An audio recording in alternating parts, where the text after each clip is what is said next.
আজকের আলোচনার বিষয়বস্তু রাসায়নিক বন্ধন। রসায়নের একটা চ্যাপ্টার। রাসায়নিক বন্ধন ব্যাপারটা কি বলি, তোমরা জানো পর্যায় সারণী চ্যাপ্টার করা হয়ে গেছে যে আমাদের পৃথিবীতে প্রায় 105টি বা আরো কিছু বেশি মৌল আছে, তাই না? শেষ দিকের গুলো কৃত্রিম মৌল, বেশিরভাগই প্রাকৃতিক মৌল। যেমন আমি বলতে পারি, যেমন হাইড্রোজেন, যেমন হিলিয়াম, যেমন অক্সিজেন, কার্বন, নাইট্রোজেন, এরকম প্রচুর, ক্লোরিন, সোডিয়াম, ম্যাগনেসিয়াম, অজস্র মৌল আছে। তুমি যেমন যে প্রাকৃতিক মৌলই প্রায় 92টা, তারপর বাকি যেগুলো আবিষ্কার হয়েছে কৃত্রিম উপায়ে কিছু মৌল আবিষ্কার হয়েছে। আচ্ছা, এবার এই মৌলগুলো কিন্তু তোমরা অলরেডি পড়েছো ব্যাপারগুলো, যে এই মৌলগুলো কিন্তু একা একা বা এককভাবে সবাই থাকতে পারে। কি করে তারা, কি করে অন্য কোনো একটা মৌলের সঙ্গে যুক্ত হয়ে যৌগ গঠন করে। এবার যখন একটা মৌল আরেকটা মৌলের সঙ্গে যুক্ত হবে, তখন দেখবে কখনো কখনো যে, যেমন মনে করো আমি বললাম HCl, এটা একটা অণু, দেখো একটা হাইড্রোজেন একটা ক্লোরিন পরস্পর যুক্ত হয়ে যৌগ গঠন হয়ে গেছে। আবার কখনো দেখো H2O, অর্থাৎ একটা হাইড্রোজেন পরমাণু কিন্তু একা যুক্ত হতে পারেনি, দুটো হাইড্রোজেন পরমাণু হয়েছে। আবার যেমন দেখো আমি একটু বেশি করে বলি, যেমন H2SO4, দেখো অক্সিজেনের একটাতে কিন্তু যুক্ত হতে পারেনি, চারটা অক্সিজেন লেগেছে, আবার দুটো হাইড্রোজেন লেগেছে, তবে সালফারটাকে সালফারের সঙ্গে যুক্ত হতে পেরেছে। তাহলে এই যে মৌলগুলো একটা একরকম মৌল বা ভিন্ন রকমের মৌল, তা এক বা একাধিক পরমাণু তারা যুক্ত হয়ে যৌগ গঠন করছে বা একটা অণুর মধ্যে থাকছে, তাদের মধ্যে নিশ্চয়ই একটা বল কাজ করে। একটা বল ছাড়া তো তারা একসঙ্গে জোটবদ্ধভাবে থাকতে পারবে না। যে বলের জন্য তারা জোটবদ্ধভাবে বা বলতে পারো একটা স্বাধীন স্বতন্ত্র একক হিসেবে থাকতে পারে, সেই বলটাকে বলা হচ্ছে রাসায়নিক। তাহলে রাসায়নিক বন্ধন কাকে বলে বলবো? আমরা বলবো একই মৌল বা ভিন্ন ধরনের দুই বা ততোধিক মৌলের পরমাণু, তারা যখন এটা অণুর মধ্যে থাকে, তারা যে রাসায়নিক বন্ধনের মাধ্যমে, যে আকর্ষণ বলের মাধ্যমে তারা একটা স্বাধীন স্বতন্ত্র একক রূপে জোটবদ্ধভাবে অবস্থান করে, তাকে রাসায়নিক বন্ধন বলে। সেটা কথাই সেই আকর্ষণ বলটাকে বলা হচ্ছে রাসায়নিক বন্ধন। এবার বলে রাখি, এই যে আকর্ষণ বলের কথা বললাম, সেই আকর্ষণ বলের কথাটা, আকর্ষণ বলের ব্যাপারটা সবার ক্ষেত্রে কিন্তু সমান নয়। বিভিন্ন ভাবে এই আকর্ষণ বল তৈরি হতে পারে। সেই বিভিন্ন ভাবে তৈরি হওয়ার উপর নির্ভর করে বলতে পারি রাসায়নিক বন্ধন 5 রকমের হতে পারে। যেমন আমি বলি, 1 নম্বর হচ্ছে তড়িৎযোগী বন্ধন, এটাকে অনেক সময় বলা হয় আয়নীয় বন্ধন। 2 নম্বর হচ্ছে সমযোজী বন্ধন, এটাও একটা ধরন, যে ধরনের মাধ্যমে বিভিন্ন মৌল যুক্ত হয়। 3 নম্বর হচ্ছে অসমযোজী বন্ধন। 4 নম্বর হচ্ছে ধাতব বন্ধন। আর 5 নম্বর হচ্ছে হাইড্রোজেন বন্ধন। মানে এখনো পর্যন্ত আমরা যা জানি, এই 5 ধরনের উপায়ে মৌলগুলো পরস্পর যুক্ত হয়ে যৌগ গঠন করতে পারে। যেমন এরকম হতে পারে যে হাইড্রোজেন, শুধু হাইড্রোজেন হতে পারে, শুধু অক্সিজেন হতে পারে, শুধু ক্লোরিন হতে পারে, এইভাবেও কিন্তু যৌগ গঠন হয়। মানে একই মৌলের পরমাণুগুলো যুক্ত হয়ে যৌগ গঠন করতে পারে, অথবা বিভিন্ন মৌলের পরমাণুগুলো যুক্ত হয়ে কি করছে, যৌগ গঠন করছে। তার জন্য তাদের মধ্যে যেটা আকর্ষণ বল, সেটাই হচ্ছে রাসায়নিক বন্ধন। সেটা 5 রকমের হতে পারে। বলে রাখি, এই 3টে নিয়ে আমাদের আলোচনা বা সিলেবাসের মধ্যে নেই। আমরা শুধুমাত্র এই দুটো বন্ধনের প্রকৃতি সম্পর্কে জানি, ঠিক আছে? বাকিগুলো আপাতত যেহেতু সিলেবাসে নেই, এখন জানবো না, পরে জানবো। তাহলে আমরা জানতে চাইছি যে তড়িৎযোজী বন্ধন সেটা কিভাবে গঠিত হয়, সমযোজী বন্ধন সেটা কিভাবে গঠিত হয়। বেশ, বন্ধনের সম্পর্কে ওই বন্ধনগুলো আমি বলছি। তার আগে একটু বলি তোমাদেরকে যে বন্ধনের ধারণাটা এলো কিভাবে। বিজ্ঞানীরা হঠাৎ করে এই বন্ধন নিয়ে ভাবতে শুরু করলেন। তো বলি যে এই 6টা মৌল আছে, সবকটাই গ্যাস: হিলিয়াম, নিয়ন, আর্গন, ক্রিপ্টন, জেনন, রেডন। এই যে 6টা মৌল আছে, সবকটাই কিন্তু গ্যাস। যখন এই মৌলগুলো ধীরে ধীরে আবিষ্কার হলো, প্রথম কথা হচ্ছে এই মৌলগুলো কিন্তু প্রচুর পরিমাণে পাওয়া যায় না, এই মৌলগুলোর পাওয়ার পরিমাণটা খুব কম, সেই জন্য অনেক সময় এগুলোকে বিরল গ্যাস বলা হয়। তো এগুলো যখন সবগুলো আবিষ্কার হলো, সবাই একটা অদ্ভুত ব্যাপার সবার মধ্যে এইটার মধ্যে দেখতে পেলেন, সেটা হচ্ছে এরা সবাই একা একা থাকতে পছন্দ করে, মানে এরা অন্য কোনো মৌলের সঙ্গে যুক্ত হতে পছন্দ করে না। ঠিক, এবার কেন মনে করে না, কেন তারা চায় না অন্য কারোর সঙ্গে বিক্রিয়া করতে? সেই জন্য অনেক সময় এগুলোকে নিষ্ক্রিয় বলা হয়, নিষ্ক্রিয় গ্যাস, এটাকে বলা হয় মেনলি নোবল গ্যাস।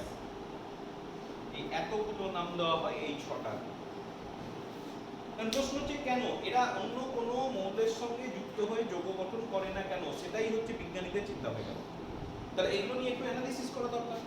তো এইগুলো অ্যানালিসিস করতে গিয়ে ওনারা দেখলেন যে এটার সবথেকে বাইরের পক্ষে ইলেকট্রন সংখ্যা 8টা, এটারও বাইরের পক্ষে ইলেকট্রন সংখ্যা 8টা, এটারও বাইরের পক্ষে ইলেকট্রন সংখ্যা 8টা, সবার বাইরের পক্ষের ইলেকট্রন সংখ্যা 8টা এক্সেপ্ট হিলিয়াম, হিলিয়ামের বাইরের পক্ষে ইলেকট্রন সংখ্যা হচ্ছে 2। এবার যখনই ওনারা এই মিলটা আবিষ্কার করলেন এই 5টার মধ্যে এবং এটার মধ্যে আলাদা রকমের যখন আবিষ্কার করলেন, তখন তাদের মাথায় চিন্তা এলো তার মানে এই বাইরের পক্ষের ইলেকট্রন সংখ্যাটা কোনো না কোনোভাবে একটা পরমাণু, একটা মৌলের বা যৌগের গঠনের জন্য দেয়।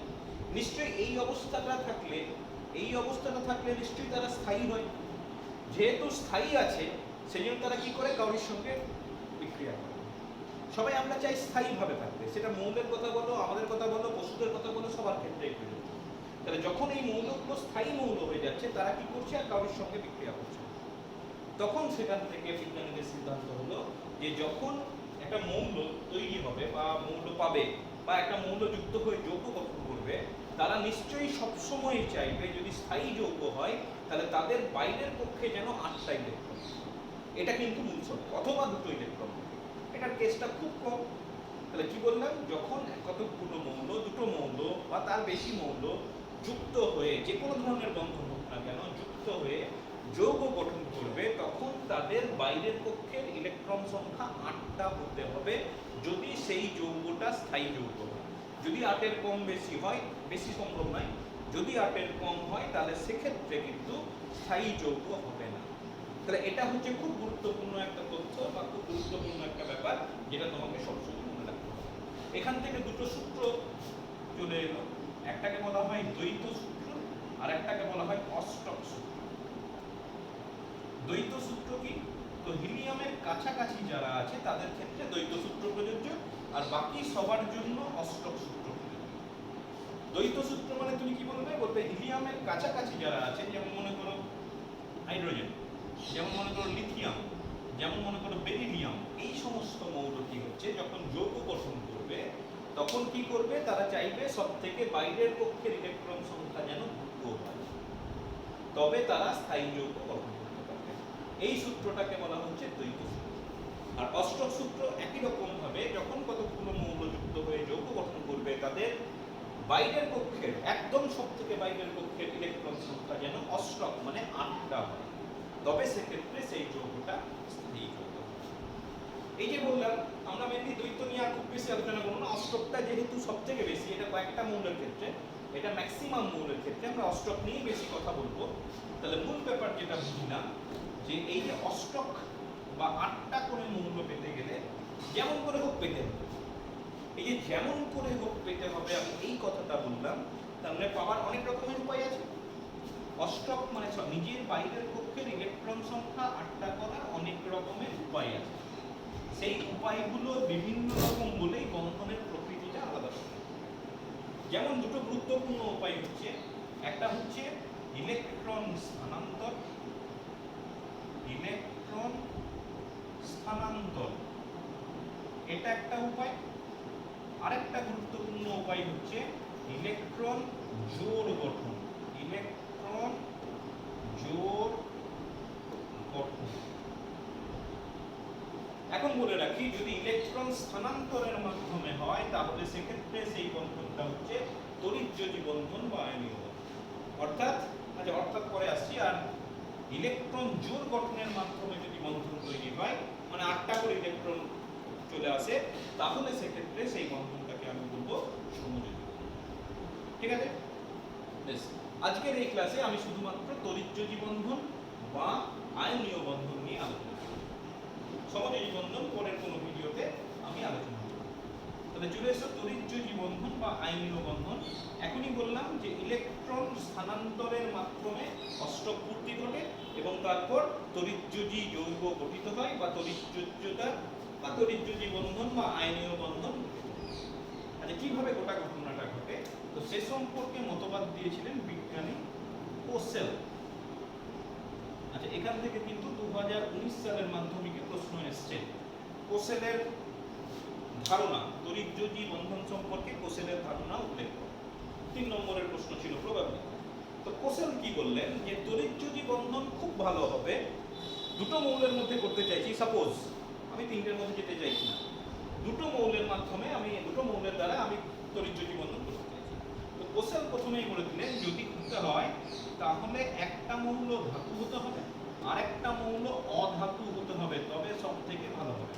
আচ্ছা, ধাতু মানেই মনে রাখবে সেটা হচ্ছে তড়িৎ ধনাত্মক মৌল, ইলেকট্রো পজিটিভ, আর এটা হয়ে যাবে সবসময় তড়িৎ ঋণাত্মক মৌল। ব্যাপারটা খেয়াল রাখবে। তাহলে কোসেল বলে দিলেন যে দুটো মৌল হবে, অবভিয়াসলি একটা যেন ধাতু হয় বা তড়িৎ ধনাত্মক মৌল হয়, আর একটা যেন অধাতু হয় বা তড়িৎ ঋণাত্মক মৌল হয়। মনে করো এটাকে নাম দিলাম আমি x আর এটাকে নাম দিলাম সাপোজ y।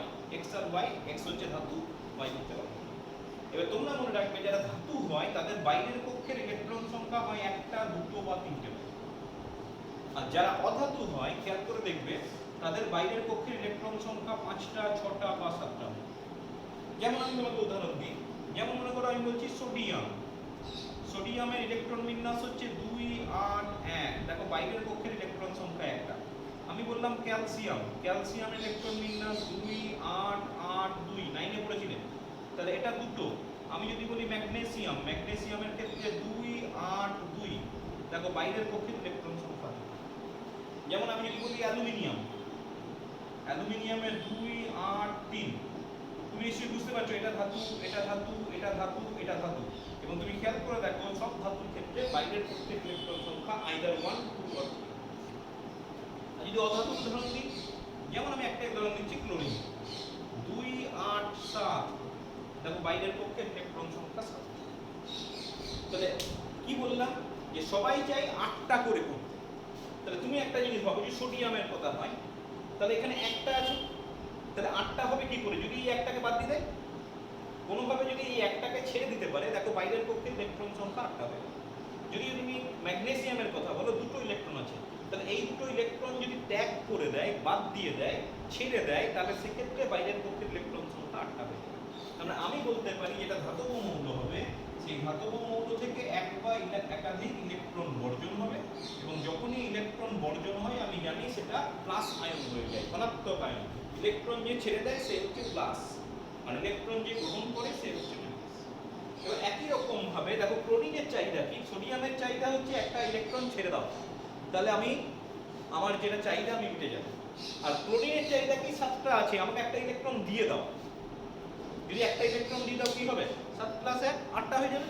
তাহলে এদের দুজনের চাহিদা কিন্তু মিলে যাচ্ছে। সেই অনেক সময় হয় না, মনে করো তুমি বড় স্কুলে বা বড় কলেজে পড়তে গেছো, ভেবে দেখো যে হোস্টেলে থাকতে অনেক সময় হয় কি, বা দুজন বন্ধু আছে, দুজন একসঙ্গে পড়ছো, একজনের মনে করো ফিজিক্যাল সায়েন্স খুব ভালো, একজনের অঙ্ক খুব ভালো। তুই কি বললে, তুই ফিজিক্যাল সায়েন্সের পার্টটা আমাকে একটু বুঝিয়ে দে, আর ও বললো তুই অঙ্কের পার্টটা আমাকে একটু বুঝিয়ে দে। তাহলে এ ওকে ফিজিক্যাল সায়েন্স দিল, ও ওকে অঙ্ক দিল। তার মানে কি, তাদের মধ্যে একটা বন্ধন চলে আসবে, তারা একটা বন্ধু হয়ে যাবে। সে এখানেও চাই সোডিয়াম আর ক্লোরিন হচ্ছে মনে করো সেই বন্ধু। এ কি চাইছে, আমার একটা ইলেকট্রন দিয়ে দিলে আমার কাজ হয়ে যাবে, তাহলে আমি কাউকে একটা ইলেকট্রন দিয়ে দেবো। আর ক্লোরিনের কি মনে হচ্ছে, আমি যদি একটা ইলেকট্রন পেয়ে যাই তাহলে আমার কাজ হয়ে যাবে। তার মানে কি, এদের মধ্যে একটা আকর্ষণ বল চলে আসবে।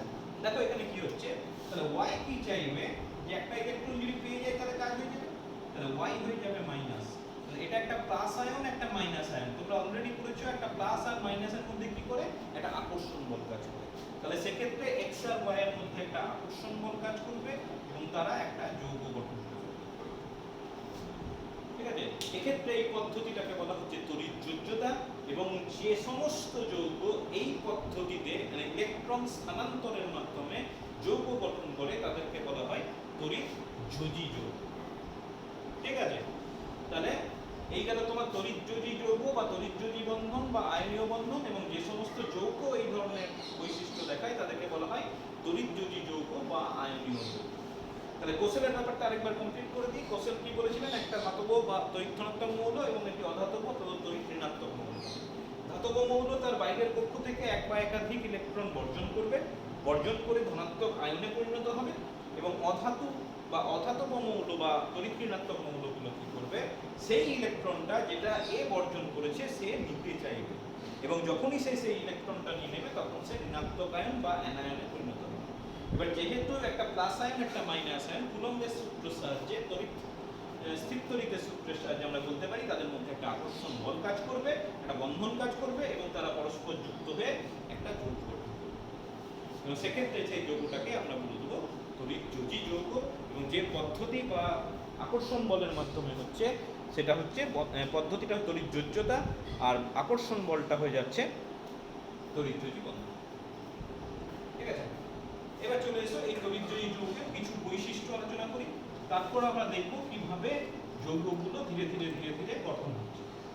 আচ্ছা, বৈশিষ্ট্য তড়িৎযোজী যৌগ। তড়িৎযোজী যৌগের বেশ কিছু বৈশিষ্ট্য লক্ষ্য করা গেছে। যেমন 1 নম্বর এ দিয়ে বলছি আমি, এর মনে করো ভৌত রূপ, ভৌত অবস্থান। তো বলে রাখি এরা সবসময় কঠিন পদার্থ, শুধু কঠিন নয়, এরা সবসময় কেলাসাকার পদার্থ। কেন কঠিন বা কেলাসাকার পদার্থ হয় সেটাও তুমি বুঝতে পারছো, যে একটা আয়ন প্লাস আয়ন একটা মাইনাস আয়ন তৈরি হচ্ছে, তাদের মধ্যে একটা আকর্ষণ বল, সেই আকর্ষণ বলটা সাফিসিয়েন্ট স্ট্রং। এবার যে খুব শক্তিশালী তাহলে তারা কঠিন পদার্থ হয়ে যাচ্ছে এবং তারা কেলাস গঠন করছে। আচ্ছা, 2 নম্বর, আচ্ছা দ্রাব্যতা। তো দেখা গেছে এই ধরনের পদার্থগুলো ধ্রুবীয় দ্রাবকে দ্রাব্য। তুমি বলবে ধ্রুবীয় দ্রাবক মানে কোনগুলো? জল হচ্ছে ধ্রুবীয় দ্রাবক, পোলার সলভেন্ট। তাহলে এই ধরনের পদার্থগুলো ধ্রুবীয় দ্রাবকে দ্রাব্য, কিন্তু অধ্রুবীয় দ্রাবকে দ্রাব্য না। অধ্রুবীয় দ্রাবক মানে কেরোসিন, বেনজিন, এগুলো হচ্ছে নন পোলার সলভেন্ট। আচ্ছা, 3 নম্বর, স্ফুটনাঙ্ক বা গলনাঙ্কের কথা যদি দেখা যায়, স্ফুটনাঙ্ক বা গলনাঙ্ক দুটোই কিন্তু এই ধরনের পদার্থের ক্ষেত্রে উচ্চ মানের। কেন উচ্চ মানের? তার কারণ হচ্ছে, আবার বলছি, এখানে একটা প্লাস আয়ন তৈরি হয়, একটা মাইনাস আয়ন তৈরি হয়, এদের মধ্যে একটা তীব্র আকর্ষণ বল কাজ করে। তাহলে যখন তুমি এই আকর্ষণ বলটাকে ভাঙতে চাইবে তোমাকে বাইরে থেকে শক্তি দিতে হবে। এবার যেহেতু আকর্ষণ বলটা তীব্র, সুতরাং এই বন্ধনটাকে ভাঙতে প্রচুর পরিমাণে তাপ শক্তি প্রয়োজন। সেই কারণে গলনাঙ্ক বা স্ফুটনাঙ্ক দুটোই উচ্চ মানের। 4 নম্বর, পরিবাহিতা। তো বলে রাখি এরা কিন্তু তড়িতের অপরিবাহী, মানে এরা তড়িৎ পরিবহন করে না। কিন্তু যদি তোমরা দ্রবণে দ্রবীভূত করো তাহলে দ্রবীভূত অবস্থায় কিন্তু তারা তড়িৎ পরিবহন করতে পারে। সেজন্য এই পদার্থগুলোকে তড়িৎ বিশ্লেষ্য পদার্থ বলে। তড়িৎযোজী যৌগ সবসময় তড়িৎ বিশ্লেষ্য হয়। তড়িৎ বিশ্লেষ্য বোধহয় আগে পড়েছ যে সাধারণ অবস্থায় তড়িৎ পরিবহন করে না, কিন্তু কিছু দ্রাবকে যদি দ্রবীভূত করা হয় তাহলে আয়নগুলো আলাদা আলাদা হয়ে যায়, এবং সেক্ষেত্রে তখন কিন্তু তারা তড়িৎ পরিবহন করে থাকে। আচ্ছা, 5 নম্বর বলে রাখি, এদের যে বন্ধনটা আছে, বন্ধনের কোনো নির্দিষ্ট দিক হয় না। যেহেতু বন্ধনের নির্দিষ্ট দিক হয় না, সেই জন্য অনেকে এটাকে প্রকৃত বন্ধন বলে মেনে নিতে চান না, মানে এটা কোনো বন্ধন নয়। ঠিক আছে, এটা মনে রাখবে যে এটাকে প্রকৃত বন্ধন বলা হয় না, কারণ এক্ষেত্রে এই বন্ধনের কোনো নির্দিষ্ট অভিমুখ থাকে না, যে কোন দিকে বন্ধনটা সরবে সেই ব্যাপারটা সম্পর্কে কোনো কিছু থাকে না বলে এটাকে প্রকৃত বন্ধন বলা হয়।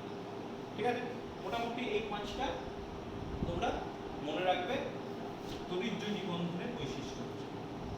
আচ্ছা, এবার আমরা আলোচনা করব কিভাবে যৌগ গঠন হয়। বেশ কয়েকটা যৌগ সম্বন্ধে আমি আলোচনা করে দিচ্ছি। কয়েকটা যৌগ নিয়ে আলোচনা করা যাক। যেমন প্রথমে আমি যে যৌগটা সব থেকে চর্চিত, মানে প্রথমেই আয়নীয় যৌগ বলতে প্রথমেই যার নাম আছে সেটা হচ্ছে সোডিয়াম ক্লোরাইড বা সাধারণ লবণ। কিভাবে তৈরি হয়? আচ্ছা দেখা যাক, যেমন মনে করো সোডিয়াম আর আমি কি বললাম ক্লোরিন, এই দুটোর মধ্যে রাসায়নিক বন্ধন বা তড়িৎদ্বৈতিক বন্ধন হলো। তুমি খেয়াল করে দেখো, সোডিয়াম মানে হচ্ছে 281, একটু আগেই বলছিলাম তোমরা জানো, আর এটা হচ্ছে 287। তাহলে দুজনের চাহিদা মিলে যাচ্ছে, মানে এ একটা ছাড়তে চাইছে, এ একটা নিতে চাইছে, তাহলে এদের মধ্যে একটা মিল আছে। আচ্ছা কি ঘটনা ঘটবে, আমি ধরে নিলাম এখানে সোডিয়ামের একটা ইলেকট্রন আছে, আমি বাইরের পক্ষের ইলেকট্রনটাই শুধুমাত্র আছে, আর ক্লোরিনের ক্ষেত্রে কটা আছে? 7টা। তাহলে 1 2 3 4 5 6, আর এখানে একটা 7টা। তার মানে আমি দেখতে পাচ্ছি এর একটা ইলেকট্রন আছে, এটা ছেড়ে দিলে তার ভেতরের কক্ষে 8টা চলে আসবে, আর এই যদি এই একটা পেয়ে যায় তাহলে এর 8টা মিলে যাবে। তখন কি হবে, এখান থেকে এই ইলেকট্রনটা ক্লোরিনের এখানে স্থানান্তরিত হয়ে যাবে। এবার যখনই স্থানান্তরিত হয়ে যাবে তখন সেক্ষেত্রে এ কি হচ্ছে, ইলেকট্রন দিচ্ছে। ইলেকট্রন দিচ্ছে মানে এটা হয়ে যাবে Na+, আর এটা হয়ে যাবে একটা ইলেকট্রন নিচ্ছে, তাহলে এটা হয়ে গেল Cl-, এবং এটার ক্ষেত্রে হবে 2H, একটা চলে গেছে, আর এটা হয়ে যাবে 288। দেখো বাইরের পক্ষের ইলেকট্রন সংখ্যা 8টা হয়ে গেছে দুজনের ক্ষেত্রে। সবাই চাইছে বাইরের পক্ষে 8টা করতে, দুজনেই 8টা করে পেয়ে গেছে। তাহলে সেক্ষেত্রে ফাইনালি যে যৌগটা পড়ে থাকবে একটা স্থায়ী যৌগ তৈরি হবে, এবং সেটা হয়ে গেল NaCl। ঠিক, আরেকটা উদাহরণ দিই, যেমন মনে করো ম্যাগনেসিয়াম অক্সাইড, ম্যাগনেসিয়ামের হচ্ছে 20, তাহলে 2 8 এ 10 8 এ 18 2 20, তার মানে তোমার ম্যাগনেসিয়ামের দুটো ইলেকট্রন আছে। আমি ইলেকট্রনের আলাদা মৌলের ইলেকট্রন আলাদাভাবে দেখাচ্ছি, যেমন সোডিয়ামের ইলেকট্রন X দিয়ে দেখিয়েছিলাম বা ক্রস দিয়ে দেখিয়েছিলাম, ক্লোরিনেরটা গোল গোল দেখিয়েছিলাম। যেমনি এখানে অক্সিজেনে চলে এসো, অক্সিজেনের হচ্ছে 8, তাহলে 2 6 8, তাহলে এখানে 6টা আছে, তাহলে 1 2 3 4, যেভাবে দেখাই 3 4 5 6, 6টা ইলেকট্রন আছে। ঠিক আছে, এবার এর দুটো ইলেকট্রন চাই, এর দুটো ইলেকট্রন ছাড়তে চাই, তাহলে কি হবে, এখান থেকে একটা ইলেকট্রন এখানে ট্রান্সফার সাপোজ হয়ে গেল, আর এটা এখানে তৈরি হয়ে গেল, এখানে চলে গেল। তাহলে আমি ভাবতে পারি গোটা ব্যাপারটা এইভাবে যে ম্যাগনেসিয়াম দুটো ইলেকট্রন ছেড়েছে, তাহলে ম্যাগনেসিয়ামের হচ্ছে 2+, আর ক্লোরিনের ক্ষেত্রে কি হয়েছে, দুটো ইলেকট্রন সে নিয়েছে, তাহলে এখানে দুটো ইলেকট্রন দুটো Cl এর মাইনাস হয়ে গেছে, এখানে Cl-2 লেখা যায়, অথবা এইভাবে আমি লিখলাম, সরি অক্সিজেন আছে, দুটো অক্সিজেনের ইয়ে হয়ে গেছে, মানে তোমার অক্সিজেন ইলেকট্রন গ্রহণ করেছে, তাহলে দুটো O- হয়ে গেল। তাহলে সেক্ষেত্রে এটা পড়ে থাকছে M, এটাও দুটো এটাও দুটো, সেই জন্য এটা 2 হয়ে গেল। বা তুমি এটাকে এইভাবে না লিখে এটা -2 লিখতে পারতে, তাহলে সেক্ষেত্রে যে যৌগটা তৈরি হলো সেটা হলো Mg। ঠিক আছে, বেশ। আর কতগুলো বই, যেমন মনে করো বলছে ম্যাগনেসিয়াম ক্লোরাইড, এটা কিন্তু একটু অন্য রকমের, তুমি চাহিদাটা দেখে নেবে কার কিরকম দরকার। যেমন মনে করো আমি বললাম ম্যাগনেসিয়াম, আমি আচ্ছা এখানে তুমি আরেকবার খেয়াল করো, তাহলে এখানে হয়ে গেল 2 8 8, দুটো চলে গেছে, আর এটাও হয়ে গেল 2 8, দেখো দুটোরই বাইরের পক্ষের ইলেকট্রন সংখ্যা কিন্তু 8টা। আচ্ছা ম্যাগনেসিয়াম ক্লোরাইড যেটা বলছিলাম 2 8 8 2, তার মানে এর দুটো এক্সট্রা ইলেকট্রন রয়েছে যেটা ও ছাড়তে চাইছে। এবার এখানে চলে এলো ক্লোরিন, ক্লোরিনের ক্ষেত্রে কটা, ক্লোরিন হচ্ছে 7টা বোধহয়, 2 8 7, তাহলে এখানে দুটো এখানে দুটো এখানে দুটো, সাপোজ আমি এদিকটাই আনলাম একটা। এবার সমস্যাটা দেখো, সমস্যা যেটা হচ্ছে যে এখানে এর দুটো ছাড়তে চাইছে, কিন্তু এ তো একটা বেশি নিতে পারবে না, তাহলে কিভাবে যৌগ গঠন করবে? তখন সেক্ষেত্রে আমি ধরে নিতে পারি আরেকটা ক্লোরিনের কথা ভেবে নিলাম, তাহলে আরেকটা ক্লোরিনের কথা ভেবে নিই, তাহলে এরও 7টা আছে। তাহলে এবার দেখো সুবিধা করার জন্য, যেহেতু একটা ক্লোরিন দুটো নিতে পারছে না, একা পারছে না, তখন সে আরেকটা বন্ধুকে বলে চল তুইও চল, তাহলে আমি ম্যাগনেসিয়ামের সঙ্গে বন্ধুত্ব করতে পারবো, দুজন একসাথে। তাহলে সেক্ষেত্রে কি হলো, এর 7টা ছিল, একটা নিতে পারবে, আরেকটা বলছে তুই নিবি, তাহলে দুজনেই যদি একটা একটা করে নিয়ে দেখো এরও 8টা হয়ে যাবে, এরও 8টা হয়ে যাবে, এরও 8টা হয়ে যাবে। তাহলে সেক্ষেত্রে তুমি এইভাবে ভাবতে পারো যে এর ইলেকট্রনটা এখানে চলে গেল, আর এর ইলেকট্রনটা এখানে চলে গেল। ঠিক আছে, তাহলে এটা হয়ে যাবার পর ম্যাগনেসিয়াম কি হয়ে গেল, ম্যাগনেসিয়াম কিন্তু 2+ হয়ে গেল।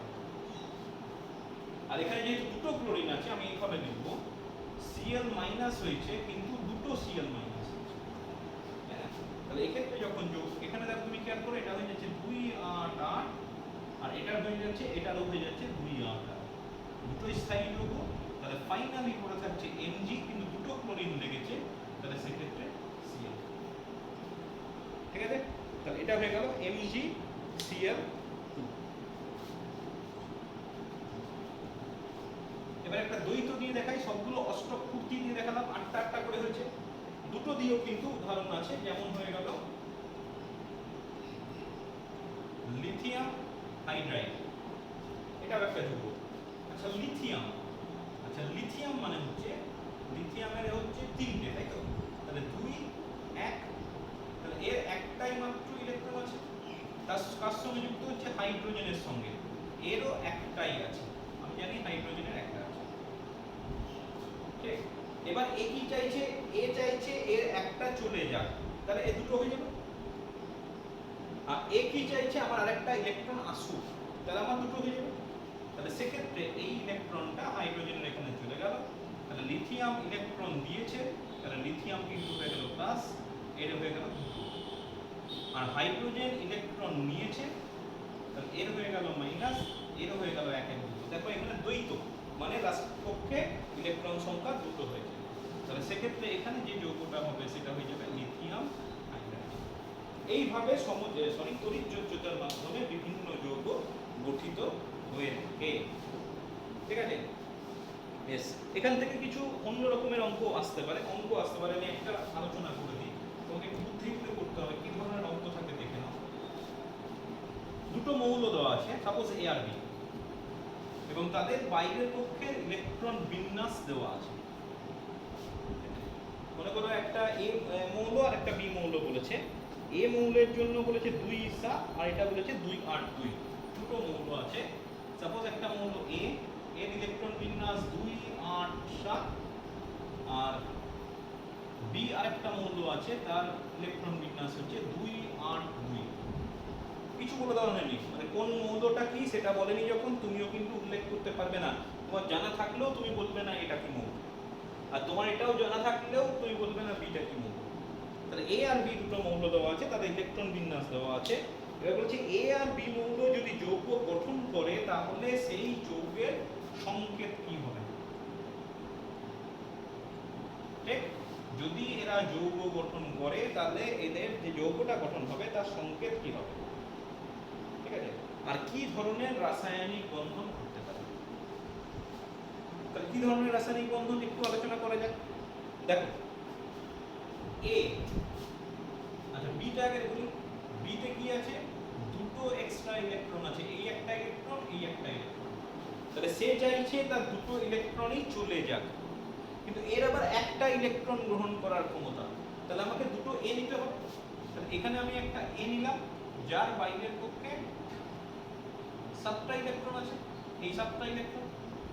আর এখানে আমি আরেকটা এ মৌল নিলাম, এরও বাইরের পক্ষে 7টা ইলেকট্রন আছে, এটা 2H7, এটা হচ্ছে 2H2, এটা 2H7। এবার এর চাই একটা, এর চাই একটা, এ ছাড়তে চাই দুটো, তাহলে এ একটা ছেড়ে দিল একে, আর এ একটা ছেড়ে দিল একে। ঠিক আছে, তাহলে ওখানে কি ঘটনা ঘটলো, এখান থেকে আমি টিক চিহ্ন দিয়ে বলতে পারি বি দুটো ছেড়েছে, তাহলে 2 প্লাস, আর এ একটা করে নিয়েছে কিন্তু দুটো ক্ষেত্রে, তাহলে ফাইনালি এটা পড়ে থাকবে বি এ, এটা হয়ে যাবে 2। এবং কি ধরনের বন্ধন হবে, অবশ্যই এক্ষেত্রে আয়নীয় বন্ধন।